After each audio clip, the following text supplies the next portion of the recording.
Homa County ma Homa Bay kama jalony weche mag alwora e county no ogolo chir magin go ni county no koro nie thuolo maber mar yudo omenda mawuok e pinje maoko mar konyo e kedo gi midhiero ma ikelo gi lokruok mar futo mar yamo e kor lwasi. Mae biro bang' od bura mar county ma Homa Bay kalo chik matayo weche mag alwora kod lokruok mar chal mar kor lwasi mong'ere kaka Climate Change Bill 2022. Chik no biro neno ni ochuogi komiti mabiro telo ne weche lokruok mar futo mar yamo e kor lwasi e ward 40 manie county no.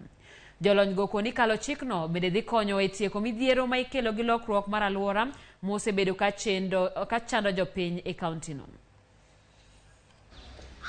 Od bura mar county ma Homa Bay ne okalo chik madhigayo lokruok mar kor lwasi kata Climate Change Bill 2022 mabende ne osekete kogno gi Governor Gladys Wanga mar mondo mi ochak tich ayanga. Chik no biro neno ni ochuog komiti mabiro telo ne weche mamulo lokruok mar kor lwasi e ward step 40 manie county. Jakom komiti ma ochune pi kod alwora od bura mar county Eric Omolo yango ne chik no dhi konyo piny owacho mar county e rito alwora. Bill ni bende yawo yore mondo mi mwandu mabiro kata pesa mabiro mar rito alwora inyalo pogne departments te.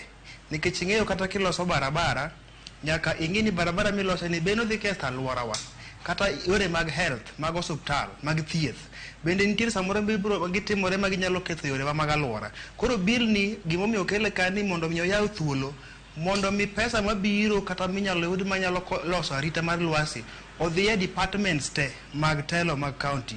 Kendo bill ni gimober godo ni oketo bende oyaw yore mag tich bende na ji nikech kanya mwayude ka nitiere committees manitiere i bill ni makoro jomoko bende nyalo yudo tich e yore go mag rito alworawa e climate change. Jolony weche mag alwora e county ma Homa Bay wacho ni chik no koro biro miyo piny owacho mar county ni yudo omenda mawuok e pinje maoko mar kedo kod midhiero ma ikelo kod pek mar lokruok mar kor lwasi. Odhi create gimiluongo ni enabling environment to fight impacts of climate change.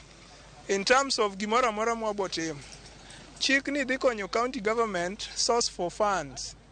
Kodhi e pinje maoko, kodhi ir government to wacho ni wan gi chik makoro gayowa kaka wang'iyo alwora. Koro imiyowa pesa, to pesa no komiwa nitie chik manyisowa kaka wadwa tiyo gi pesa ni.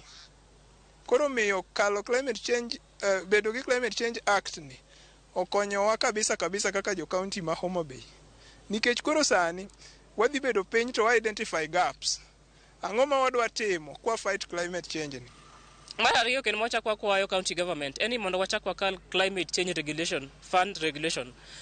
Wanya yudo omenda ngech sani wan gi bill. Omenda gi nyaka gibed gi regulation kaka itiyo kodgi e nyaka ward level.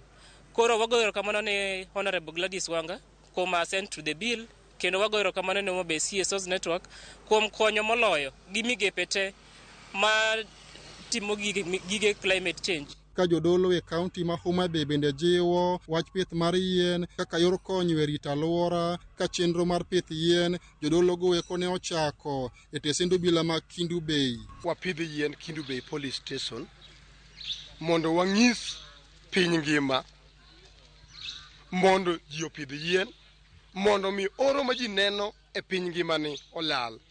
Kaka ung'eyo kawuono presidents mag pinje te romo Egypt nikech gima kama. King'iyo the Lake Victoria, indigenous trees manopidhi e dho nam ne obeti te makoro oketho ecosystem mamiyo kata recently neno ka rech tho e nam. Koro wadwa ni mondo wa encourage ji mondo pidh yien. Akelo yiende moko mag maridadi, mag olembe, mag tipo nikech alwora machalo kaka kama wantiere ni dwaro yiende ainago. Kendo wabiro mondo mi watim makaka ranyisi ni jolemo kod ute lamo onego tel mbele opara mambele kagi nyiso ranyisi maber especially to moloyo ni ndalo matindi wuoye lokruok mar kor lwasi mondo wapidh yien. County ma Homa Bay koro bedo county mar 40 kuom counties 40 kod 7 e pachoka ma osekalo chik magayo lokruok mar kor lwasi. Ali Abich, Ramogi TV, Homa Bay.